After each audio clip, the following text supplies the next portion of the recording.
Donc bonjour à tous, vous m'entendez bien? Ouais. Donc je m'appelle Étienne Leroy et je vais donc vous présenter mon intervention de M2 qui traite de l'accompagnement de la réorganisation d'un entrepôt logistique, notamment avec le passage d'une entrée sur les risques à une approche qui était plus, comment dire, pas raisonnée, mais sur l'activité. Mon axe, c'était donc notamment la place du diagnostic et de la représentation que les différents acteurs ont d'une problématique dans l'intervention. Alors tout d'abord, un petit peu le contexte de l'intervention. L'intervention, elle se passe chez Hill-Rom Baxter, qui est une entreprise morbihanaise qui fait donc du paramédical, notamment donc des lits paramédicaux et des matelas paramédicaux. Elle se passe dans le secteur distribution. C'est un secteur où leur objectif, c'est donc d'importer des pièces, de les distribuer dans les différents services de l'usine et d'expédier ces pièces-là.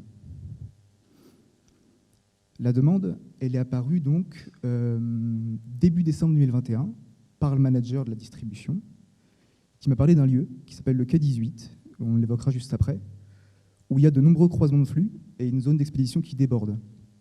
Et il a qualifié plusieurs fois donc, dans l'entretien de risque sécurité pour les opérateurs. Il a donc un projet, et ce projet-là, c'est le projet de réorganiser le Quai 18 pour assurer la sécurité des personnes qui y travaillent. Sa demande, c'est d'étudier les croisements de flux afin que je l'aide en fait, à supprimer les croisements de flux sur ce secteur-là. Donc en fait, un petit peu la réponse à la situation problématique, elle est quasiment déjà dans sa demande de aide-nous à supprimer les croisements de flux. Sachant qu'il y a un petit paradoxe, c'est que avec l'analyse documentaire que j'ai pu faire, en fait, il n'y a pas eu d'accident de travail sur les 5 dernières années. Donc c'est vraiment une représentation qui se fait de la sécurité au Quai 18. Alors le Quai 18, c'est quoi? Le Quai 18, c'est donc cet espace-là que j'ai pris vu du haut et qui sépare en deux zones. La première, en orange, c'est la zone OMD, avec une machine qui s'appelle la Holzma, qui est une machine de découpe, donc qui est le petit HZ qui est entouré. Il y a une photo de la machine qui est donc en bas. Dans le secteur OMD, il y a donc 2 opérateurs qui y travaillent, le magasinier réceptionnaire et un opérateur polyvalent. Et leur objectif, c'est la réception des différents produits et donc recharger la Holzma. Et le deuxième lieu, c'est donc la zone LICO, qui est une zone où il y a un magasinier et 2 préparateurs commandes. Leur objectif, c'est donc de préparer les commandes pour les clients. Lors de l'analyse de la demande, j'ai donc pu interroger les différents acteurs, donc notamment donc, le manager du secteur qui m'a fait lui-même la demande, le coordinateur technique qui travaille sur le projet, et les 2 chargés de projet, plus l'agent d'encadrement, qui a un rôle un tout petit peu particulier, on en parlera après. Donc j'ai pu essayer de mieux comprendre c'est quoi les objectifs du projet, les enjeux qu'il y avait à côté, les marges de manœuvre, etc. Et en fait, à mesure que mes entretiens avançaient, que ma compréhension du projet avançait, je me suis rendu compte qu'en fait, leur vision du risque, qui est donc en fait la probabilité qu'une personne subisse un préjudice, c'était la présence d'un danger. C'est-à-dire que dans leur esprit, s'il y avait danger, donc croisement de flux, alors il y avait donc il y avait accident de travail. Ce que donc l'analyse des accidents démontrait, ou plutôt désapprouvait, dans le sens qu'en fait, il n'y avait pas eu d'accident de travail sur les 5 dernières années. Et ce qui menait donc à leur demande, qui est supprimer tous les croisements de flux. L'agent d'encadrement, comme j'ai dit, il avait un rôle un peu spécial, dans le sens où il avait un discours un peu plus, en tout cas plus dans la subtilité. Pour lui, supprimer les croisements de flux, c'était pas aussi, c'était pas la bonne solution, il était moins drastique. Donc cette vision, elle a mené à un premier plan. Donc ce premier plan, c'était de réduire un cantilever, donc un espace de stockage qui de base fait toute la largeur du mur, donc de le réduire, de créer une porte pour séparer les flux. Mais ce plan-là, en fait, il a été présenté au directeur financier et au directeur de l'usine, mais il a été refusé pour des raisons financières et des raisons de faisabilité, dans le sens où en fait, le mur ne permettait pas de creuser une nouvelle porte, et donc c'était quand même assez complexe. Ce qui fait que le projet, au moment où je l'ai joint, il était un petit peu au point mort depuis à peu près 6 mois. Maintenant, je vais parler de l'intervention, donc c'était le contexte. Maintenant, l'intervention, comment est-ce qu'on a pu tranquillement avoir un changement de regard sur la sécurité? Alors tout d'abord, je vais vous parler donc du quai 18 pour un peu plus comprendre ce qui s'y passe. Comme j'ai dit, il y a deux zones, la zone OMD et la zone LICO. On va prendre une journée type. Donc, quand un chauffeur arrive, le magasinier réceptionnaire décharge le camion. Il met donc les différents produits dans la zone de réception, qui est la zone un petit peu en forme de L avec le jaune qui est ici. Il les contrôle, il les enregistre, il sort les étiquettes dans le bureau et il vient les poser sur le produit. Et une fois qu'ils sont validés, si ces produits sont à destination de l'OMD, il les range dans les magasins. Donc ça peut être le magasin de gauche ou le magasin du haut. Et il les emmène avec un gerbeur en général. Si c'est des produits LICO, donc ils sont aussi contrôlés par le magasinier réceptionnaire. Par contre, ils sont emmenés en magasin par le magasinier LICO, qui est donc un magasinier à mi-temps qui ne travaille que le matin. Une fois que ces produits sont rangés, en cas de besoin, les préparateurs commandes prennent ces produits. Donc ils passent par le pont d'allée qui est grisé ici, ils les emmènent dans leur zone de travail, ils les mettent en carton, ils les cerclent, ils les mettent en palette, et ensuite ils les envoient en zone d'expédition qui est donc entourée en rouge. Et lorsqu'il y a un chauffeur qui se présente, ces produits-là sont emmenés donc de la zone d'expédition au camion. À côté de ça, on a donc la machine de découpe, la Holzma, dont j'ai parlé tout à l'heure, qu'il faut recharger via des plaquettes de bois et qu'il faut aussi vider donc, dans un conteneur qui est à l'extérieur. Ça fait donc beaucoup de croisements de flux que j'ai dû analyser. Donc première étape avant de changer les regards, c'était déjà, parce que est-ce que les regards ont besoin d'être changés? Je n'étais pas certain à l'époque, enfin à l'époque en tout cas au moment où j'ai fait l'intervention. Donc c'était déjà référencer les croisements de flux. Ce que j'ai pu faire, c'est en fait les accompagner sur toute une semaine entière, où j'ai pu référencer sur la semaine 35 croisements de flux qui impliquent un engin. Du coup, j'ai distingué engin-piéton, piéton-piéton et engin-engin. Donc 35 qui impliquent un engin. Sur une semaine du 31 janvier au 4 février.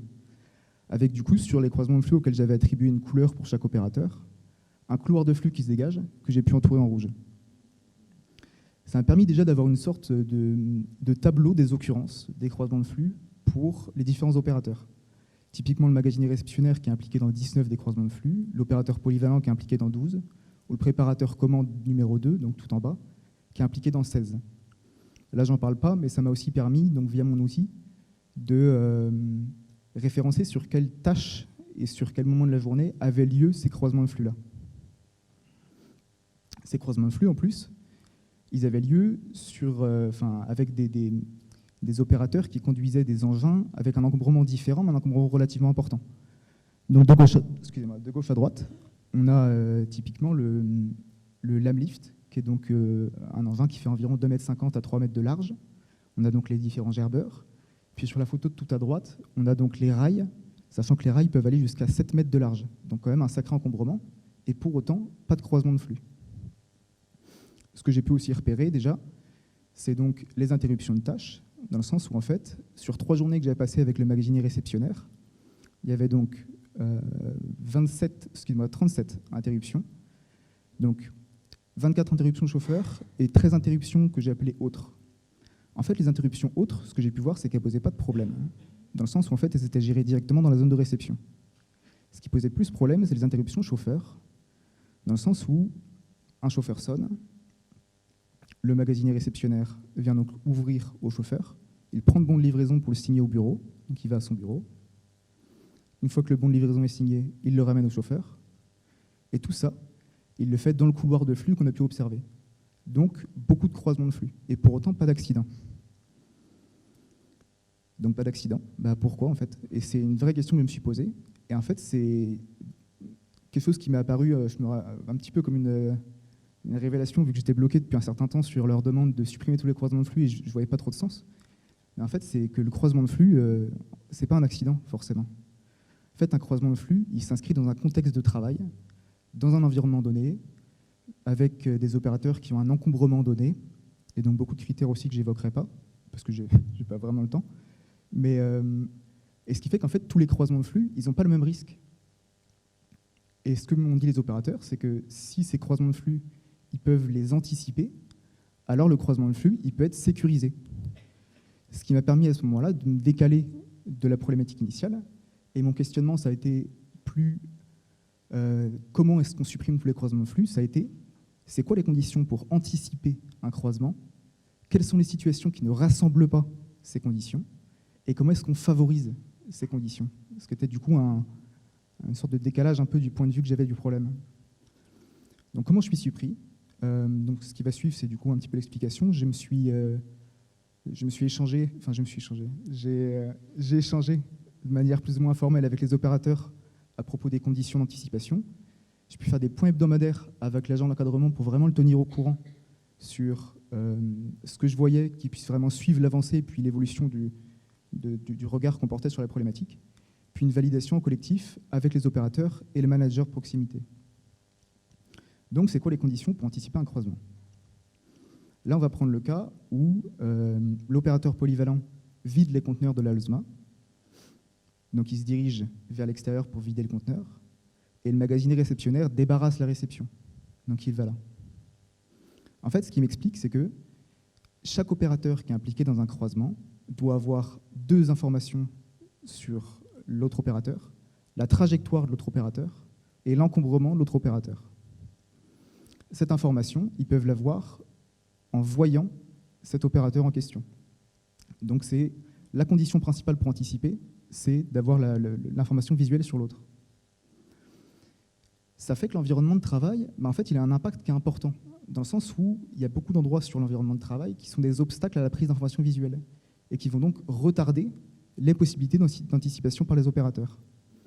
Il y a des obstacles fixes, donc par exemple ici, là. Et en fait, il y a une cloche qui est censée permettre aux opérateurs de regarder est-ce qu'il y a quelqu'un qui arrive. En fait, elle n'est pas utilisée dans le sens où, comme elle est en hauteur, si les opérateurs lèvent la tête pour regarder, en fait, ils ne voient pas ce qui vient. Du coup, ils se prennent de la personne qui est en face, quoi. Donc, ils ne l'utilisent pas. Et il y a aussi des obstacles qui sont variables, donc qui représentent en fait la zone de réception et qui parfois est encombrée et crée des murs en fait, qui empêchent les opérateurs de se voir.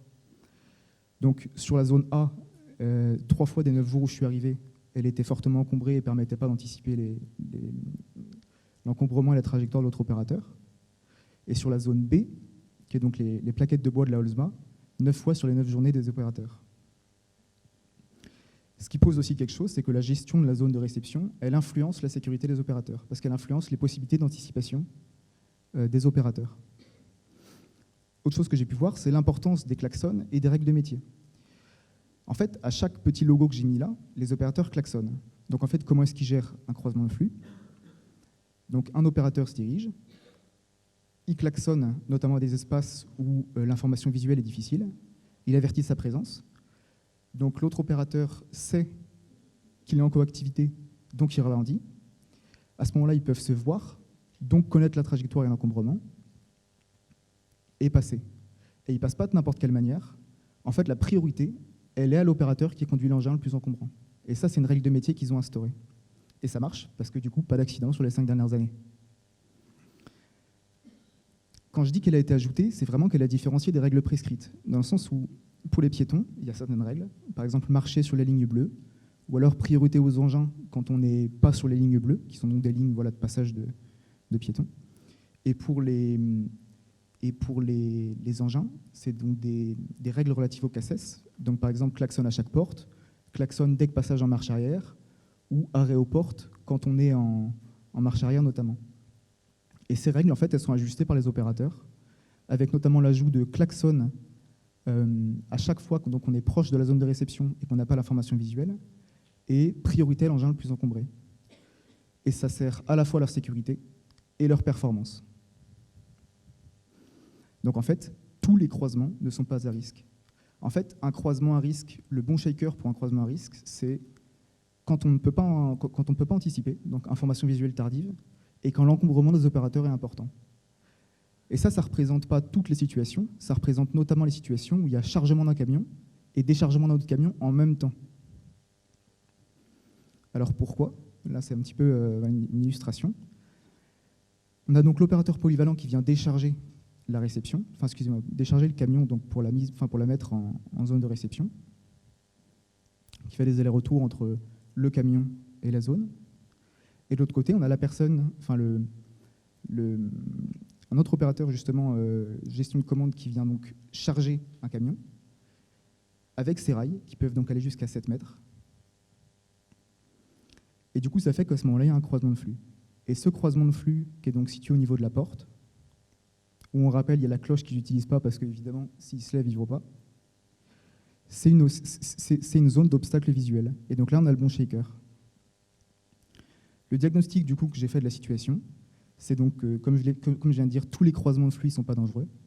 Leur risque dépend de la possibilité pour les opérateurs d'anticiper à la fois la trajectoire et l'encombrement du croisement arrivé, ce qui fait de l'environnement de travail un déterminant qui est important pour la prise d'information, allié du coup avec la gestion de la zone de réception.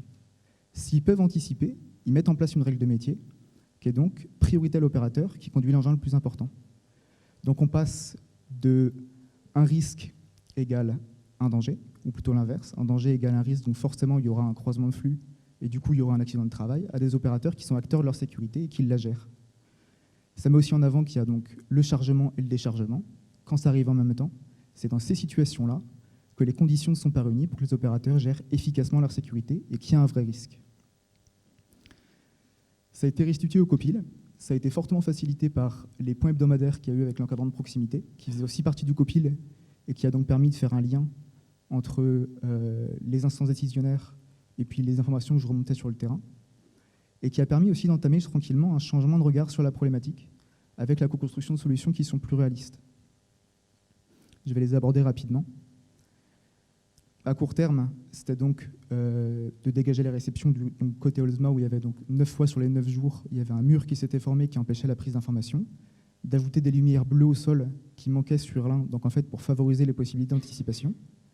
Et à moyen terme, donc plusieurs axes de solutions et pistes de solutions que je vais rapidement évoquer.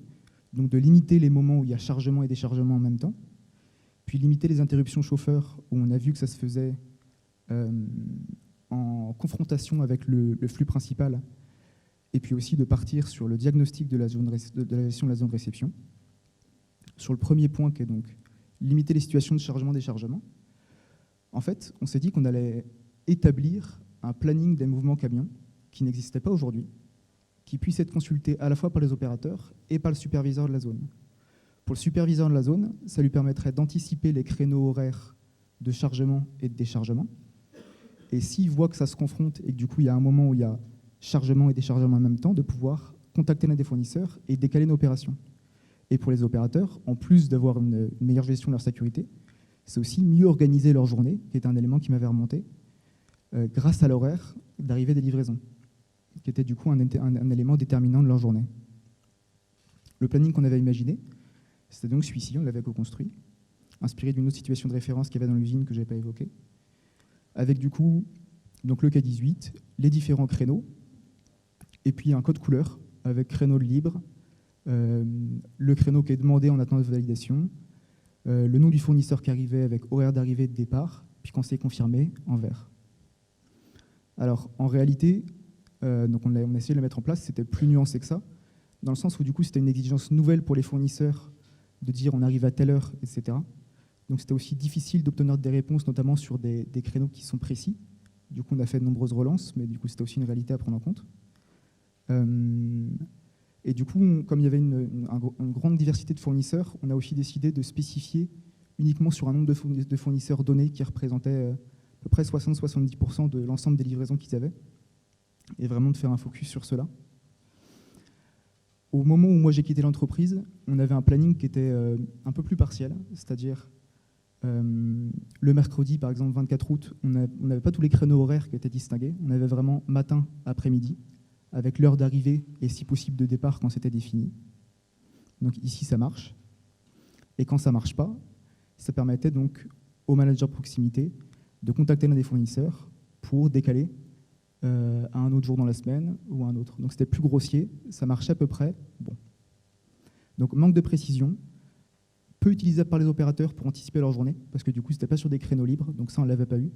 Mais c'était en cours de construction, l'idée était là, et on avait donc acté d'affiner ça au fur et à mesure.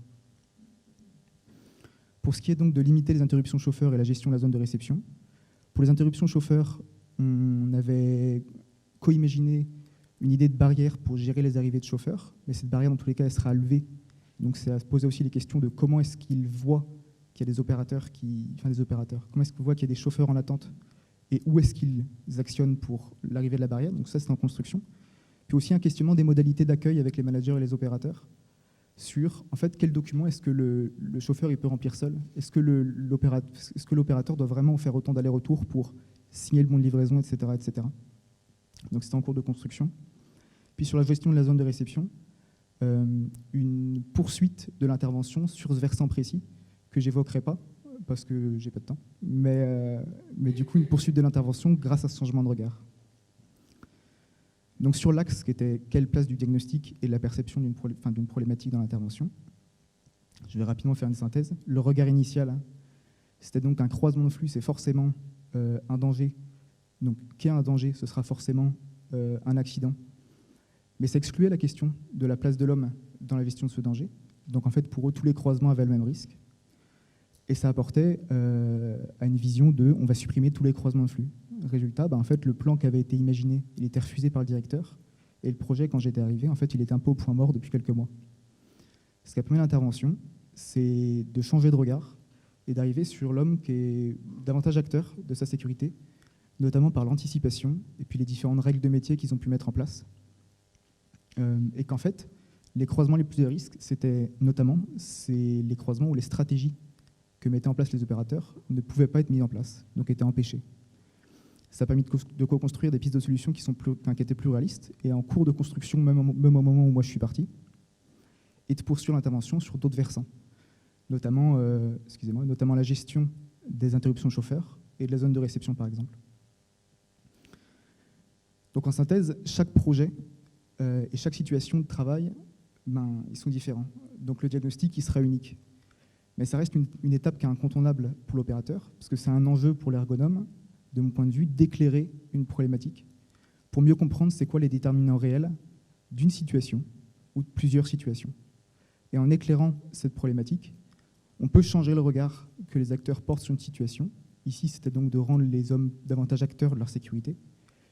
Et de mon point de vue, cette co-construction des pistes de solutions, qui était davantage réaliste, elle aurait été beaucoup plus difficile. Là, j'ai marqué pas possible. Bon, c'est peut-être un peu drastique, mais plus difficile sans cette analyse et sans ce changement de regard qu'il y a eu. Merci.